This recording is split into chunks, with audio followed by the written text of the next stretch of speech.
thinks more highly than I do of the patriotism as well as the abilities of the very worthy gentlemen that have just addressed this house. But different men often see the same subject in different lights.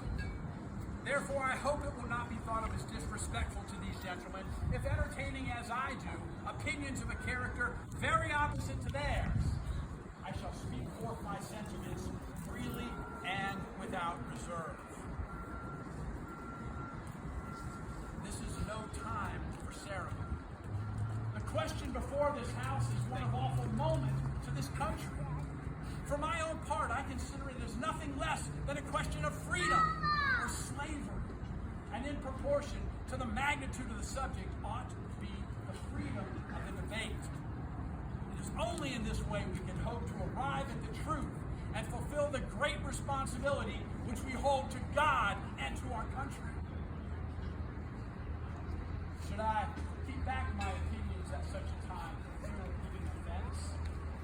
I should consider myself as guilty of treason towards my country and guilty of an act of disloyalty against the majesty of heaven, which I revere above all earthly kingdoms. Now, Mr. President, it is natural for man to indulge the illusion of hope. We are apt to shut our eyes to the painful truths. Listen to the song of the siren until she transforms us into beasts. Is this the part of wise men? Engaged in a great and arduous struggle for liberty? Are we disposed to be among those who, having eyes, see not, or having ears, hear not, the things which so nearly concern our temporal salvation? For my own part, whatever anguish of spirit it may cost, I am willing to know the whole truth. I'm willing to know the worst and to provide for it. I have but one lamp by which my feet are guided, and that is the lamp of experience. I know of no other way of judging the future but by the past. And judging by the past, I wish to know what there has been in the conduct of the British ministry these last 10 years, which justifies the hopes which these gentlemen have been pleased to solace themselves and this house. Is it that insidious smile from petition lately received? Trust it not, that shall prove to be a snare to your feet. Suffer not yourselves to be betrayed by a kiss. Ask yourselves how this gracious reception of our petition comports with the warlike preparations which cover our waters and darken our land. Tell me, are fleets and armies necessary to a work of love and reconciliation? Tell me, have we shown ourselves so unwilling to be reconciled that force must be called in to win back our love? Let us not be deceived. These are implements of war, of subjugation. These are the last arguments to which a king resorts. I ask, gentlemen, what means this martial array if its purpose be not to force us into submission? Can gentlemen assign any other possible motives for it?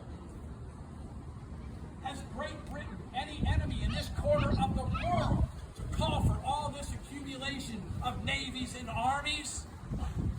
No, sir, she has none. They are meant for us. They can be meant for no other. They are sent over to bind, to rivet upon us those chains which the British ministry have been for so long forging. And what have we to oppose? Shall we try argument? We've been trying that for the last 10 years. Have we anything new to offer on that subject? We have held this subject up in every light which is given, but it has been all in vain.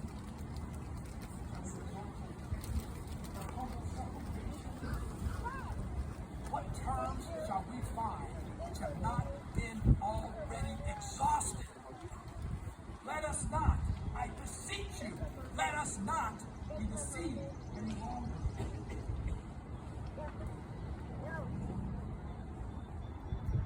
We have done everything that can be done to avert this storm, which is now coming.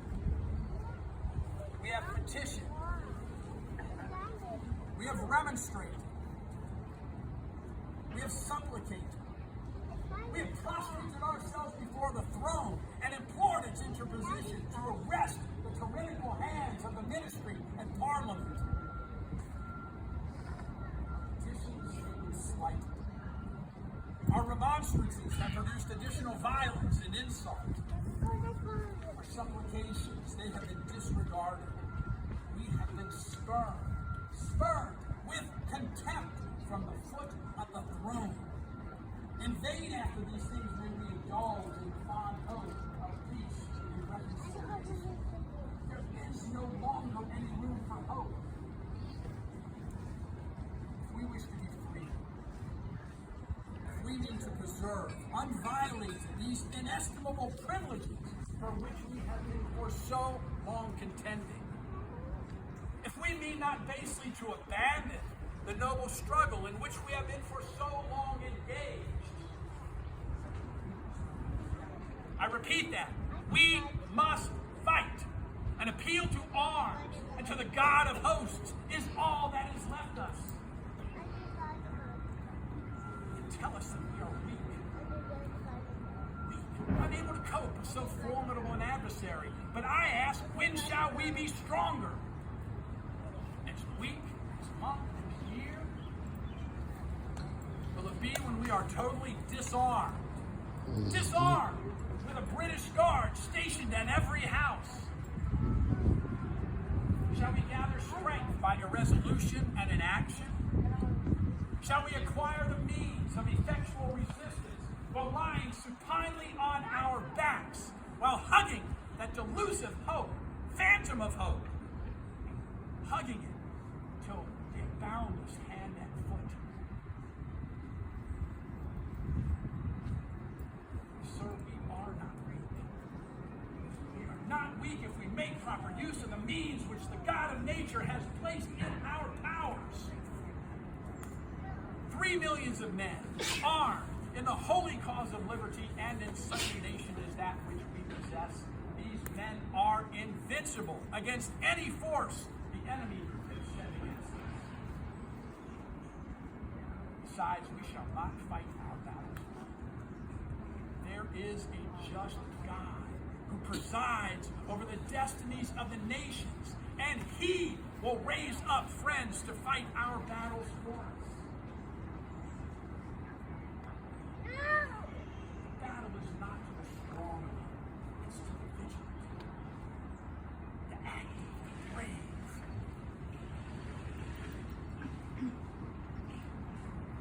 Besides, we have no election. If we were base enough to desire, it is now too late to retire from this contest. There is no retreat, but in submission and slavery. Our chains are already forged. The clanking can be heard upon the plains of Boston. War is inevitable. Let it come. I repeat that. Let it come. It is in vain to extenuate the matter.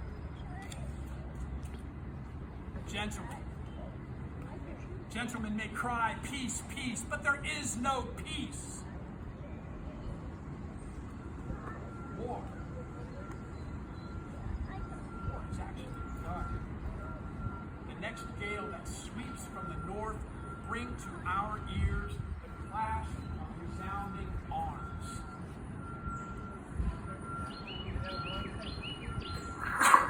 Our brethren are already here. Why stand we here idle? What is it the gentlemen wish? What would they have? life so dear? Is peace so sweet as to be purchased at the price of chains and slavery? Forbid it, Almighty God. For I know not what course others may take, but as for me, give me liberty